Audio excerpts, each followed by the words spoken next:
Les he puesto el ejemplo para que hagan lo mismo que yo he hecho con ustedes. Estas fueron las palabras que Jesús les dijo a sus discípulos después de haberle lavado los pies, la noche que Él fue entregado para ser crucificado. Y yo creo que esta es la ilusión con la que Jesús vivió a lo largo de su vida y de su ministerio, esperando que sus discípulos vieran en Él un ejemplo a seguir en cada cosa, no solamente en sus enseñanzas, pero en la manera en que Él desarrollaba su vida también. Hoy estamos llegando al final de lo que es la primera temporada de Contexto, la fase de preparación de la vida y ministerio de Jesús. Y queremos mencionar algunos principios claves que podemos extraer de los 16 eventos que hemos compartido hasta este momento. Mi nombre es Lisandro Montenegro, bienvenidos a Contexto.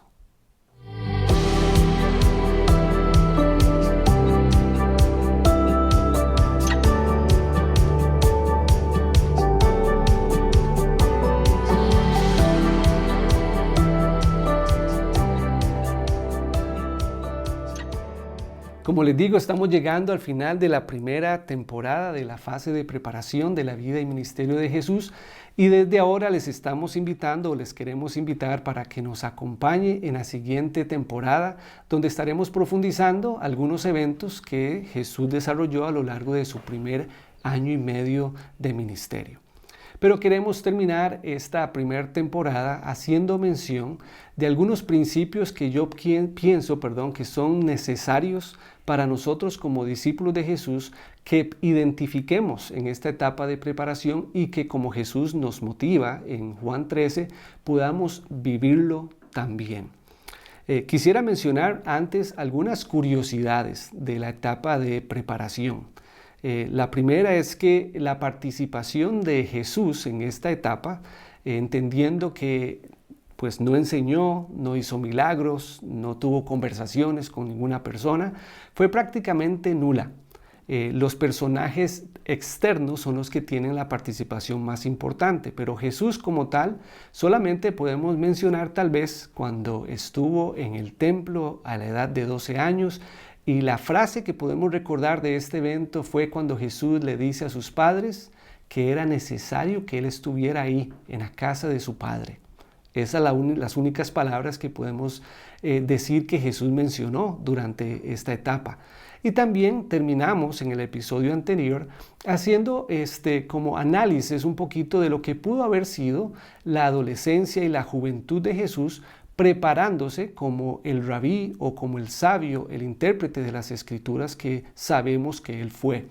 Pero además de eso, la participación de Jesús en esta etapa es prácticamente nula. En cuanto al tiempo, pues de las 5 fases que estamos analizando, esta es la más extensa. Es Lucas 3:23 quien nos indica que Jesús tenía aproximadamente 30 años al iniciar su ministerio. Nosotros estamos anticipando entonces que esta etapa de preparación tardó específicamente eso, 30 años. Jesús va a morir aproximadamente 3 años y medio después de que él inicia su ministerio. Además de lo que hemos estudiado dentro del contenido bíblico de los evangelios, recordemos que nosotros iniciamos esta fase con el anuncio de la venida de Elías en el libro de Malaquías, unos 400 años antes. Entonces podríamos agregar 400 años más a esta etapa de preparación, donde también analizamos un poquito de los diferentes acontecimientos históricos que sucedieron, que ayudaron a preparar la venida de Jesús a este mundo. Pero es de las 5 fases la más extensa. En cuanto al contenido bíblico, la fase de preparación es la más corta. Solamente un par de capítulos podemos o necesitamos para poder ver lo que Dios estuvo haciendo en la vida de Jesús para prepararle como su líder y como su rabí, como su maestro. Pero de las 5 fases, esta es la más corta en cuanto a contenido bíblico. También podemos mencionar que interesantemente el personaje principal durante estos 30 años es un ángel o los ángeles. Si bien es cierto, claro, Jesús seguirá siendo en nuestra mente, en nuestro corazón, el ejemplo y modelo a seguir, pero vemos mayor participación de los ángeles. Podemos recordar, por ejemplo, que fue un ángel quien se le apareció a Zacarías y le anunció el nacimiento de Juan. Fue un ángel que se le apareció a María para anunciarle el nacimiento de Jesús. Fue un ángel quien se le apareció en sueños a José, que le aseguró a él poder tomar a María como su esposa, que era verdad lo que ella estaba diciendo. Ese mismo ángel fue el que le indicó a José cuándo irse a Egipto y cuándo regresar a Israel. Podemos pensar también cuando los sabios fueron anunciados en sueños posiblemente que no se fueran de regreso a Jerusalén, sino que se regresaran a su pueblo por otro lado. Vemos también a los ángeles que la noche que Jesús nació anunciaron a los pastores dónde había nacido Jesús. Entonces podemos interesantemente y curiosamente identificar que el personaje más mencionado durante esta etapa fueron ángeles o fue un ángel. Otra cosa curiosa que me gustaría mencionar dentro de esta etapa es cómo Dios utilizó a adultos mayores y a jóvenes a lo largo de esta fase. Zacarías, y Elizabeth eran de edad avanzada cuando quedaron embarazados de Juan. Simeón y Ana en el templo cuando Jesús fue presentado eran personas adultas quienes estaban anhelando la manifestación también del Mesías. De los sabios no podemos decir mucho con respecto a su edad, además de que tenían bastantes recursos y mucha información, posiblemente personas avanzadas en edad y personas muy sabias también. ¿Y qué tal de las personas más jóvenes? Sabemos que María tenía tal vez 13, 14, 15 años, era una joven, una doncella, cuando ella concibió de parte del Espíritu Santo. José, si estamos especulando o interpretando correctamente, posiblemente tenía 18, 19 años cuando él se casa con María, prácticamente un muchachito. También mencionamos que posiblemente esos pastores que recibieron la visita de los ángeles pudieron bien ser niñas o muchachos jóvenes, ya que la tradición era que los menores de la familia fueran los que tuvieran cuidado de los rebaños. Otra vez, Dios utilizó durante esta etapa, o podemos mencionar, observar, adultos mayores y personas muy jóvenes participando de estos acontecimientos. Y un último detalle que me gustaría mencionar, una última curiosidad. Vemos indirectamente la participación y el impacto en el pueblo gentil durante esta etapa. Fueron los sabios de Oriente, quienes no eran judíos, los que vinieron a visitar a Jesús posiblemente cuando él tenía 2 años. Fue a Egipto, un país y una ciudad gentil, a donde Dios decidió enviar a José, a María y a Jesús cuando Herodes pretendía matarlo. Otra vez, fueron pinceladas o son pinceladas a lo largo de esta etapa de preparación que vemos donde hay participación de gentiles, de muchachos, de adultos mayores, de ángeles. Y como vamos a ver dentro de un momento, este va a ser uno de los principios claves que vamos a ver es la presencia de la palabra de Dios o de la Escritura también. Así que esta etapa de preparación, aunque la participación de Jesús fue muy poca a nivel de enseñanza, a nivel de milagros, no podemos decir que Jesús hizo ni un solo milagro desde el punto de vista bíblico, ni siquiera a sus 12 años. No está haciendo discípulos, que es algo que también es una característica principal y fundamental en el ministerio activo de Jesús. Sin embargo, es la etapa más extensa, 30 años de preparación. El Hijo de Dios encarnado necesitó esta cantidad de tiempo y esta calidad y cantidad de eventos en su vida para ser formado y preparado como el rabí y el líder que él llegó a ser. Me gustaría ahora brevemente hacer mención de los 16 eventos que hemos mencionado en los episodios anteriores. Iniciamos con el anuncio de la venida de Elías en el libro de Zacarías. Estoy por enviar a mi mensajero delante de ti, dice la Escritura. Y esto es una profecía sobre la venida de Juan el Bautista o el Elías, quien preparó el camino de Jesús. Ahí fue donde iniciamos nuestra aventura de la etapa o de la fase de preparación. Luego estudiamos el anuncio del nacimiento de Juan el Bautista, específicamente a Zacarías, un sacerdote quien estaba ofreciendo incienso en el templo. A él se le anunció que iba a ser el papá de quien iba a ser el Elías, de quien iba a ser el que preparara el camino del Mesías. El evento número 3 fue el anuncio del nacimiento de Jesús a María. 6 meses, entendemos por las palabras del ángel, después de que se le anunció a Zacarías el nacimiento de Juan.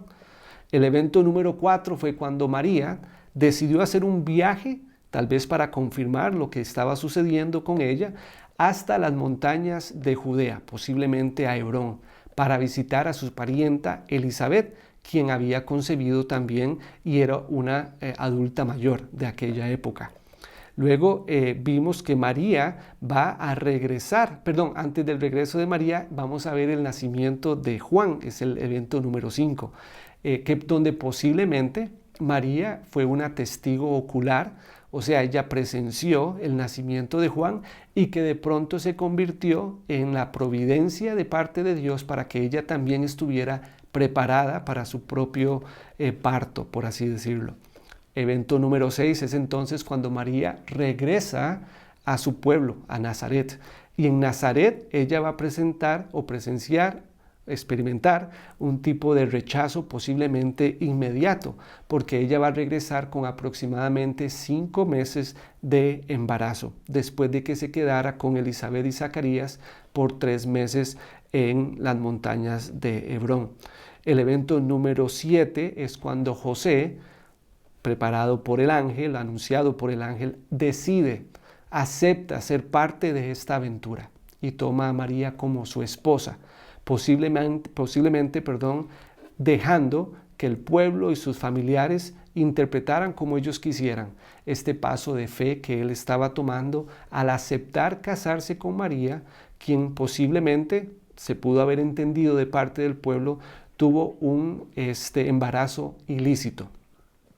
Luego vimos en el evento número 8 el nacimiento de Jesús, no en Nazaret, sino en Belén, porque hubo un edicto, una vez más, una participación externa de parte de César, de que todas las personas debían regresar a su lugar de nacimiento y así de esta manera empadronarse. Entonces José tomó a su esposa y tal vez con unos 8 meses de embarazo, 7 meses y medio, se fue hacia Belén porque él era de la casa de David.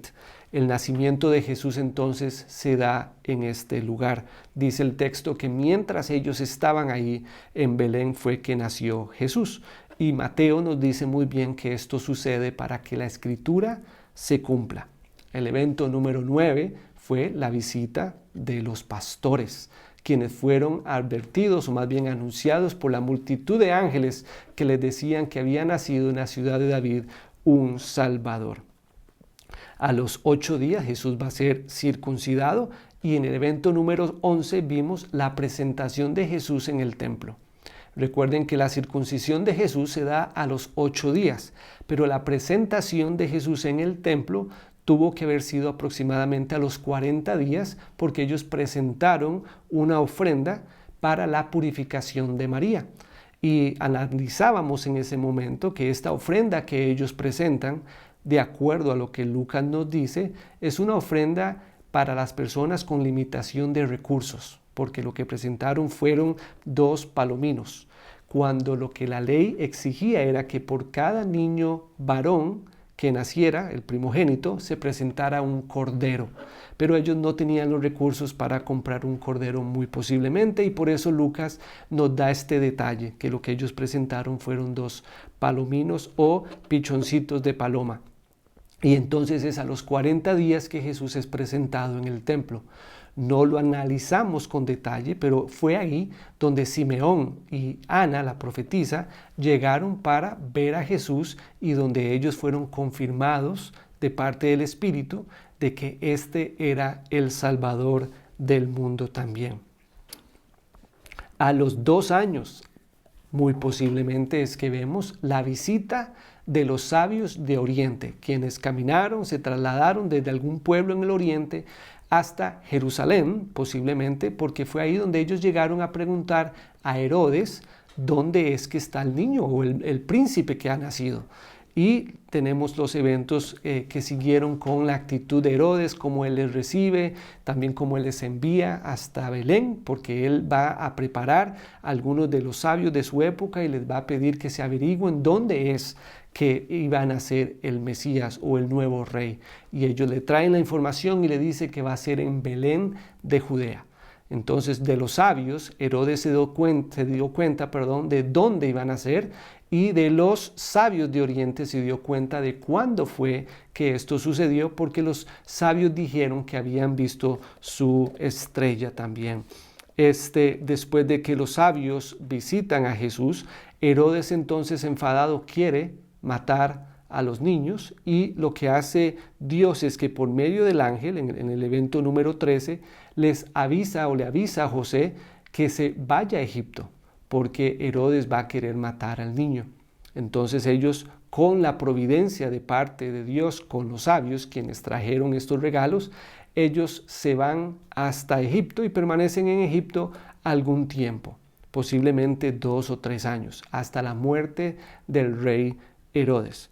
El evento número 14 es entonces cuando ellos deciden regresar, o cuando Dios les indica que deben regresar a Israel, y de camino nuevamente José es advertido por un ángel de que no se vayan a Belén, porque ahora es uno de los hijos de Herodes quien está gobernando en este pueblo, sino que se fueran hasta Nazaret. Y recuerden, Nazaret fue donde ellos estuvieron viviendo sus primeros meses de matrimonio, donde María recibió el anuncio de parte del ángel. Los últimos 2 eventos que analizamos, el evento número 15 y 16, son cuando Jesús ya tenía 12 y más años. Es en el evento número 15 cuando vemos a Jesús en el templo, a los 12 años, en una fiesta tradicional de la época y para el pueblo de Israel, la Pascua. Y vemos en este evento que José y María pensaron que, como era de costumbre viajar en forma de caravanas, Jesús se había ido adelante con algunos de sus parientes.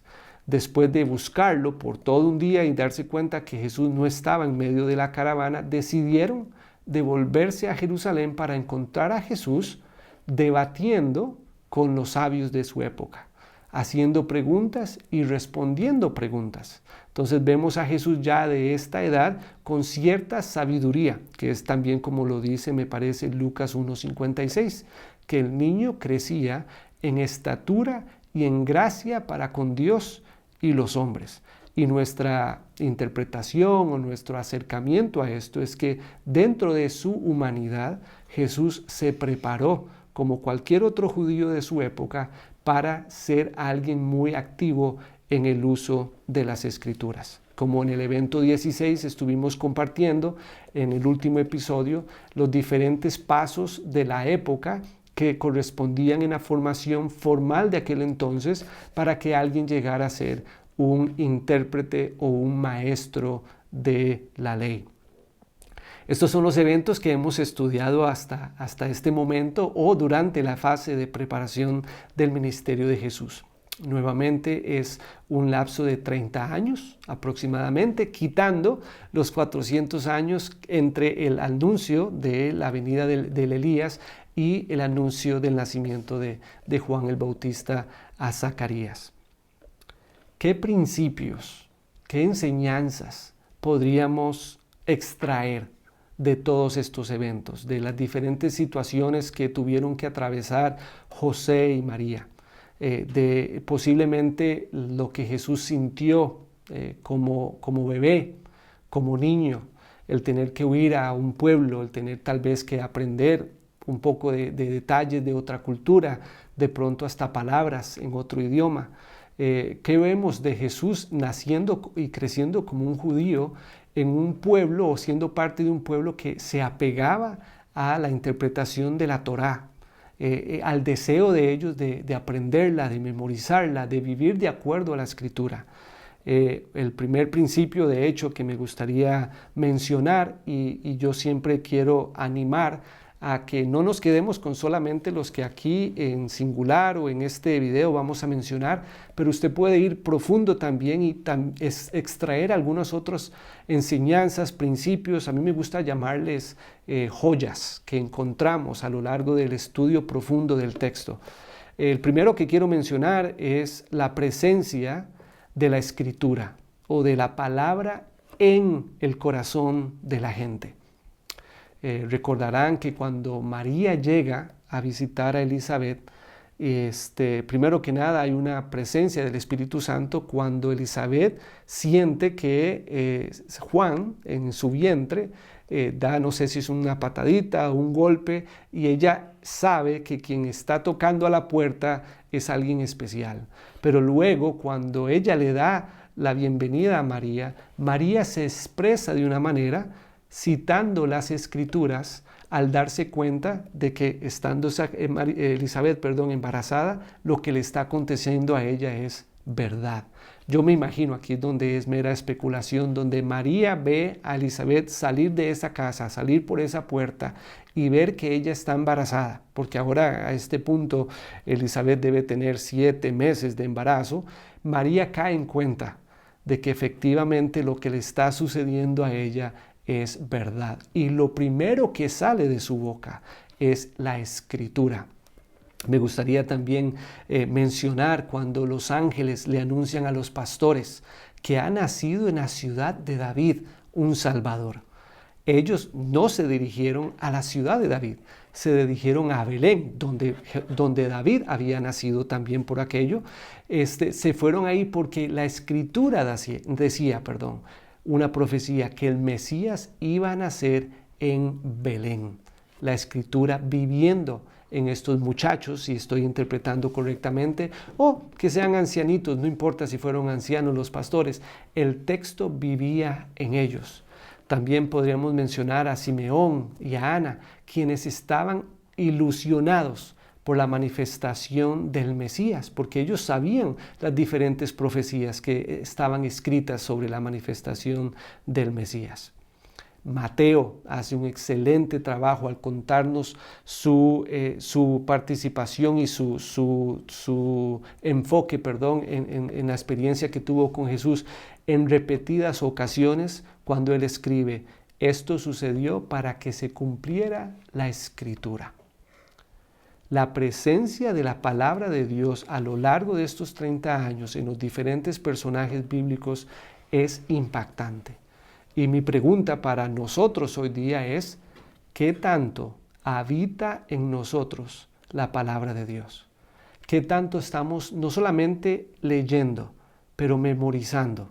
¿Qué tanto esfuerzo estamos haciendo para que la palabra de Dios habite dentro de nuestros corazones? Y no sé si es un consejo o una idea de cómo llevar esto a cabo, lo aprendí de alguien hace unos años, y es este hábito de memorizar. Y él nos motivaba a memorizar un versículo por semana y pasar 7 días meditando y masticando este versículo, repitiéndolo lo más que podamos hasta que el versículo lo tengamos en nuestra mente. Y él decía: después de esa semana, tome el versículo y tírelo. Que el Espíritu Santo lo traiga a tu mente cuando sea necesario. La siguiente semana, otro versículo. Y lo haces igual. Lo escribes, lo transcribes varias veces, lo repites, lo memorizas. Al final de la semana, lo tiras. Que el Espíritu Santo lo traiga a tu mente cuando sea necesario. Esa es una manera práctica de cómo exponernos y permitir que la palabra habite en nuestro corazón. Otro principio que me gustaría mencionar es la obediencia a la dirección de Dios. Cuando Dios utilizó a los ángeles y al Espíritu Santo, recordarán que cuando Simeón llegó al templo esa mañana, ese día, dice que fue movido por el Espíritu Santo a que fuera al templo ese día. Cuando pensamos en José, quien al principio dudaba de lo que estaba sucediendo con María, una vez que el ángel se le apareció y le confirmó a él, Él estaba listo para obedecer inmediatamente. Cuando el ángel le dice, toma a María como tu esposa. Cuando el ángel le dice, toma a María y al niño, huye a Egipto. Cuando el ángel le dice, es tiempo de regresar. La obediencia inmediata a la palabra, al Espíritu Santo y en aquella ocasión a los ángeles que Dios utilizaba para llevar el mensaje a sus personas, en este caso a María, a José, ellos deciden obedecer de forma inmediata. María estaba comprometida para casarse. Ella de pronto, durante ese trayecto, caminando hasta las montañas de Hebrón, me imagino yo, si ella analizó las consecuencias que habían al ella participar en obediencia y fe de lo que Dios le estaba invitando a hacer. Ese rechazo que ellos van a vivir más adelante por un embarazo de pronto ilícito. Los familiares que posiblemente no les van a recibir. Recordarán cuando analizamos el nacimiento de Jesús y no había lugar en Acataluma. María, José estuvieron dispuestos a obedecer a pesar de las circunstancias, a pesar de la respuesta que estos pasos de fe debieran hacer. Pero ellos obedecieron a partir del entendimiento que era lo que Dios les estaba indicando hacer. Y en su caso, a los ángeles y al Espíritu Santo, como mencionamos también de Simeón. Un tercer principio clave que me gustaría mencionar, y esto podríamos utilizar todo un episodio más adelante para hablar de esto, es la actitud. Quisiera devolverme un poco a un paso práctico del asunto de la obediencia. Yo creo que Dios nos sigue hablando, yo creo que Dios nos sigue guiando. No le voy a decir que tiene que hacer caso a cada cosa que Dios le dice o que sea la meta nuestra vivir pensando si Dios me está hablando o no, es lo que quiero decir. Pero cuando Él lo hace, es usualmente cuando estamos expuestos a su palabra o por lo menos en mi experiencia personal, cuando yo tomo la decisión de pasar tiempo en oración, tiempo en silencio para buscar el discernimiento del Espíritu Santo y que luego, con la ayuda de personas de confianza en mi vida, analizo y decido qué es lo que necesito hacer en relación a lo que siento que Dios me esté llevando o guiando a hacer. El paso de práctico acá no es tanto, otra vez como dije, vivir un poco, no sé si frustrado o un poco alterado buscando qué es lo que Dios quiere que yo haga. No necesariamente así, pero en cuestiones claves de su vida. Tome tiempo de silencio, tome tiempo para estar en la Escritura, preguntándole a Dios, esta decisión que estoy a punto de tomar o que quiero tomar, ¿qué piensas al respecto? Y muchas veces como cristianos no creemos o no tenemos ese hábito de preguntar a Dios, ¿cuál es tu voluntad en este caso? Y si Dios te dirige, actúa en obediencia. Y si sientes que Dios está en silencio, como muchas veces me pasa a mí también, por más que quisiera o que quiero escuchar su dirección, parece que Dios decide o guardar silencio o permitirme a mí dar ese paso en fe a la situación o a la decisión que estoy necesitando tomar. El paso práctico acá es, seamos proactivos en identificar el discernimiento, a través del discernimiento, cuál es la voluntad de Dios para nuestra vida. Y no solamente vivamos reaccionando a las situaciones o a las decisiones de otras personas a nuestro alrededor. Tomemos el tiempo para discernir la voz de Dios. Ahora sí, principio número 3. Y voy a decir esto con mucho cuidado también, ¿verdad? Porque no sé cuáles son las circunstancias en su vida en este momento o en el pasado. Pero algo que yo observo durante esta etapa de preparación es la actitud que José y María y algunos otros personajes tuvieron frente al sufrimiento y al rechazo. Vivir como discípulos de Jesús no nos asegura, yo creo que usted ya sabe esto y ya ha escuchado esto, pero lo quiero repetir a la luz de lo que hemos estudiado en esta etapa de preparación. Ser un discípulo, una discípula de Jesús, no nos asegura una vida sin problemas, sin sufrimiento, sin rechazo. Tampoco quiero decir que porque somos discípulos de Jesús, eso es lo que debemos esperar. Y más adelante entraremos en esa conversación. Pero lo que sí observo es la actitud que tuvieron José y María ante el rechazo que ellos pudieron haber recibido de parte de sus familiares, de parte del pueblo. Me llama la atención cómo Dios, llamando a José y a María de Nazaret, y donde el pueblo posiblemente sabía muy bien las circunstancias del embarazo de María, cuando ellos regresan de Egipto, Dios decide enviarlos nuevamente a Nazaret. Y siempre me llama la atención cómo Mateo lo escribe, porque Mateo lo escribe de una manera como si ellos nunca hubiesen pisado, digamos, Nazaret. Pero no, sabemos de parte de Lucas que ellos vivieron ahí.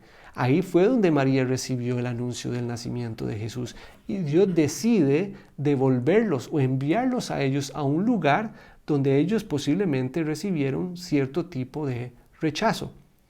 ¿Qué tal la participación de Herodes? Donde hoy no lo hemos mencionado mucho, pero Herodes es otro de esos personajes principales en esta etapa. Herodes se propuso asesinar a este potencial Mesías, potencial nuevo rey, y entonces decide asesinar a todos los niños menores de 2 años. Dios protege a Jesús, Dios protege a María y a José. Él les envía un mensaje, el del cual José acepta, recibe y actúa en obediencia de forma rápida, pero el sufrimiento y la posibilidad de que Jesús muriera a una edad temprana se dio. Dios permite el sufrimiento en nuestra vida. La actitud con la que vivamos ese sufrimiento, ese rechazo y esa situación es igual de importante como cuando las cosas están muy bien y en fe actuamos con mucho gozo, con mucha energía y podemos identificar la mano de Dios en los resultados de las cosas que hacemos porque todo está saliendo bien y parece que tenemos al Espíritu Santo ahí a la pura par de nosotros ayudándonos a llevar todo a cabo bien. Bueno, cuando viene el sufrimiento, el rechazo, las circunstancias difíciles, también debemos tener la misma actitud como cuando nos está yendo bien desde la perspectiva humana, hablando así. Otro principio que puedo ver acá, y esto es pensando en Simeón y en Ana, también un poco en los sabios, ahora que lo pienso bien, es en el gozo del cumplimiento de la palabra de Dios. Cuando Dios nos habla, cuando Dios nos dirige y cuando eso que sabemos que Dios nos está llevando a hacer se cumple, o cuando vemos que el resultado de lo que estamos haciendo, movidos en obediencia y fe a la palabra de Dios, cuando eso se cumple, hay un gozo, hay una satisfacción que nos llena y que nos recuerda que Dios es fiel y que aumenta nuestra fe.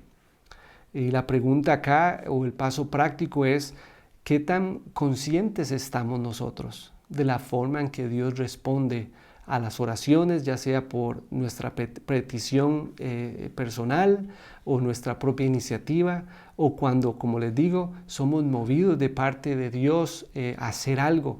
Estamos celebrando, estamos compartiendo con otros lo que Dios está haciendo. Y esto es de pronto un paso práctico muy básico, pero me parece que entre la familia de cristianos últimamente como que no contamos mucho de las cosas que vemos que Dios hace y donde decidimos darle a Él la gloria con lo que vemos que Él cumple en nuestra vida.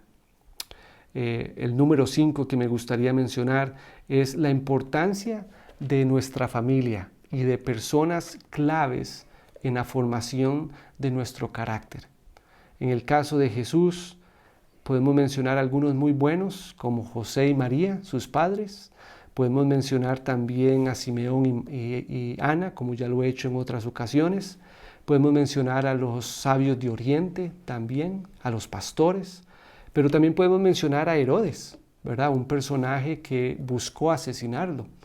En fin, todos nosotros también tenemos personas en nuestra vida que Dios ha utilizado para modelarnos, características de una persona que es justa. En el caso, recuerdo de José, lo describe el texto como una persona justa, una persona que está siempre buscando hacer lo correcto. Cuando menciona a Elizabeth y a Zacarías, eran personas intachables o personas íntegras. Dios utiliza a personas o a terceros alrededor de nuestra vida para moldearnos, los utiliza para proveer, los utiliza para cuidarnos. ¿Cuáles son las personas en tu vida que Dios ha utilizado para formarte como el discípulo, como la discípula que eres hoy día? Y un último principio que me gustaría mencionar en esta ocasión es la seguridad de la providencia de Dios. María y José, si estamos haciendo la interpretación correcta, posiblemente una pareja muy joven, con muy pocos recursos, muy posiblemente con cierto rechazo de parte de la familia de José principalmente. Ellos tenían pocos recursos. Vemos, como mencionaba hace un rato también, que en el momento de la purificación de María, la ofrenda que ellos con mucho gozo, creo yo, presentaron fue la ofrenda de las personas pobres o de las personas con limitación de recursos. No tenían mucho dinero. Tuvieron que depender de sus familiares para hospedarse en Belén. Pero Dios proveyó a través de los regalos que trajeron los sabios de Oriente. Y proveyó en el momento justo, porque posiblemente, no sé si horas, de pronto días después, ellos tuvieron que hacer uso de esos recursos para trasladarse y vivir por un tiempo en Egipto. Entonces hay una providencia de recursos durante esta etapa de preparación en la vida de Jesús.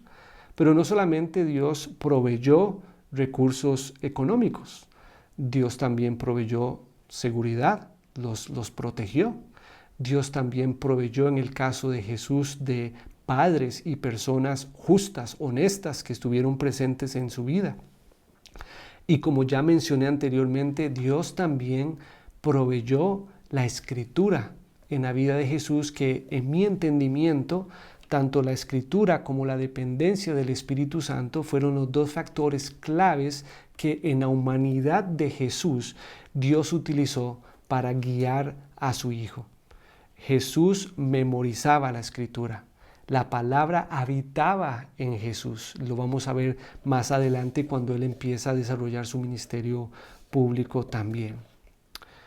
Quiero ir terminando con un par de preguntas, con algunas preguntas, pero antes quiero aclarar que cada uno de los detalles, cada personaje, cada característica general en la formación de Jesús como individuo también ayudó para que Jesús fuera formado como un judío de su época, como un rabí, como un sabio intérprete de la Escritura y también como un líder.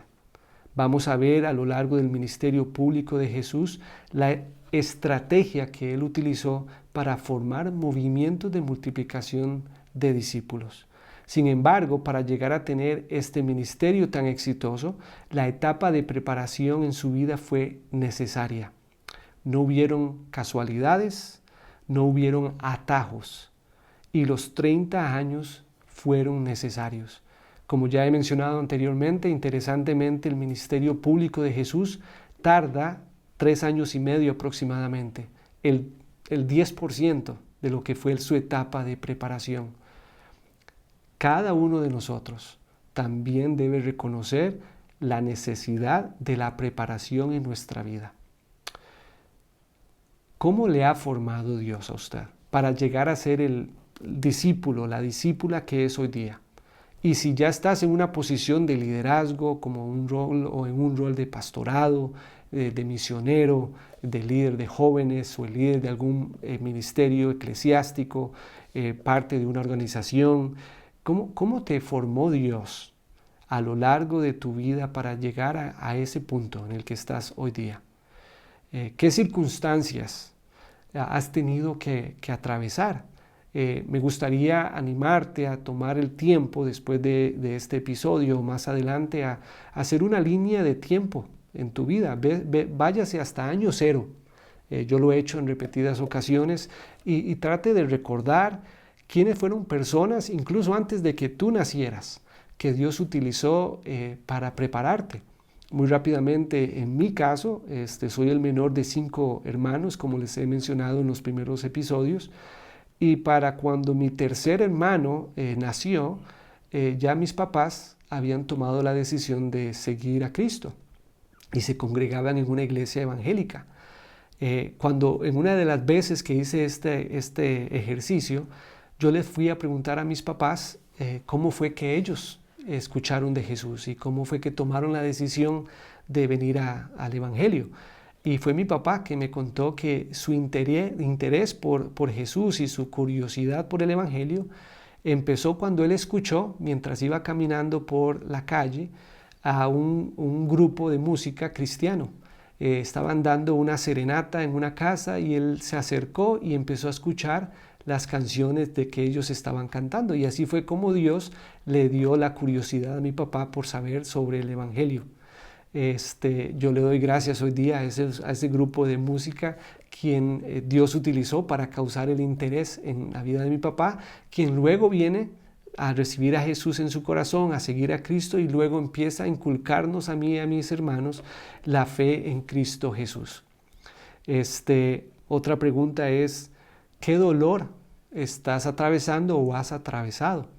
¿Cuál es tu actitud frente al sufrimiento, al rechazo? Y cómo Dios utilizó esto hace muchos años posiblemente en tu vida para formar el carácter en ti hoy día.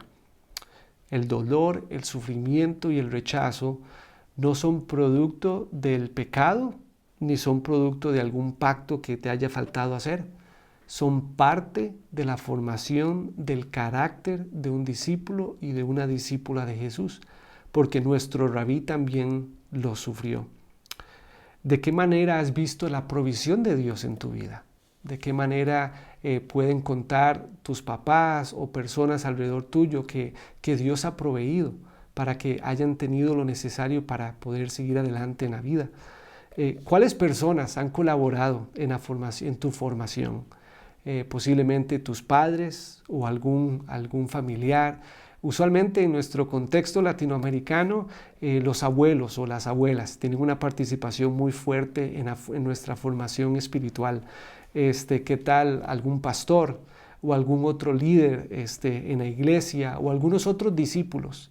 De pronto estás escuchando esto y puedes pensar en 2 o 3 personas que Dios utilizó para formarte y para causar curiosidad en tu vida. ¿Cómo sería si después de este episodio tomas el tiempito y les escribes un mensaje de texto o les llamas y les dices, hey, gracias por la participación o por el paso de obediencia o de fe que tuviste para invertir en mí? Porque estoy seguro que tal vez vas a recibir un mensaje más adelante de parte de alguien quien también va a estar motivado a hacer esto y tu nombre va a venir a su mente. ¿Cuál es tu apellido? ¿Quién es tu familia? ¿Dónde naciste? ¿Qué forma parte del carácter que Dios te ha dado? Todas estas cosas en conjunto, Dios las utilizó para llevarte a donde estás ahorita. Pero estoy seguro que el trabajo de Dios en nosotros no ha terminado. Su meta es Cristo en nosotros. La meta de Dios es que en ti y en mí el carácter y las prioridades de Cristo sean formadas hasta el día que Él nos lleve al otro lado de la eternidad. Así que después de haber analizado tanto los eventos como las curiosidades de la etapa de preparación de Jesús, te animo a considerar estos principios prácticos: la presencia de la palabra en tu vida, tu capacidad de reacción a la obediencia o a cómo Dios te guía a lo largo de tu vida y de tu ministerio, la actitud frente al sufrimiento. Tal vez lo que ya sucedió, pues podrías dar testimonio de eso, pero ¿qué tal lo que Dios tiene en un futuro en cuanto al rechazo y sufrimiento para nosotros? ¿Cuál va a ser la actitud que tengamos frente a esas cosas? ¿Va a estar nuestra fe arraigada en Jesús para que cuando vienen las tormentas podamos permanecer? ¿Cómo estamos celebrando lo que Dios cumple en nuestra vida y cómo lo estamos compartiendo con los demás, que ayude al crecimiento de nuestra fe. Las personas en nuestra vida que han colaborado para que nuestro carácter sea formado y la seguridad de la provisión de Dios.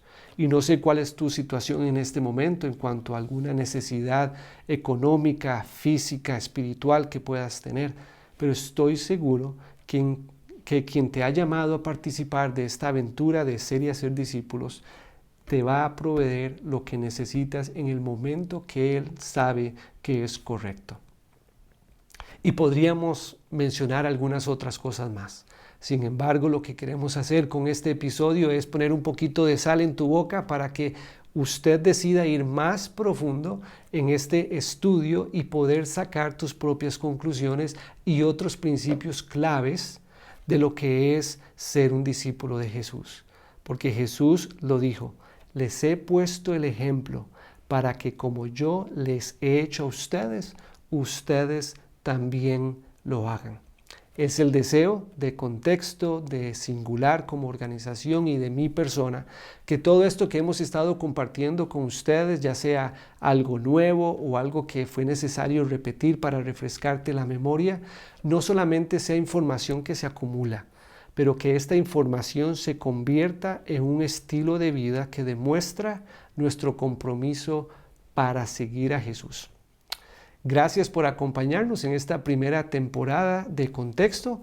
Hemos visto todos los eventos en la etapa de preparación de Jesús. Nuevamente les invitamos para que nos acompañen en la siguiente temporada de la fase de fundamentos del ministerio de Jesús, donde estudiaremos lo que Jesús enseñó y vivió en su primer año y medio de ministerio. Ha sido un gusto para mí compartir con ustedes. Que estén muy bien y que Dios los bendiga. Hasta luego.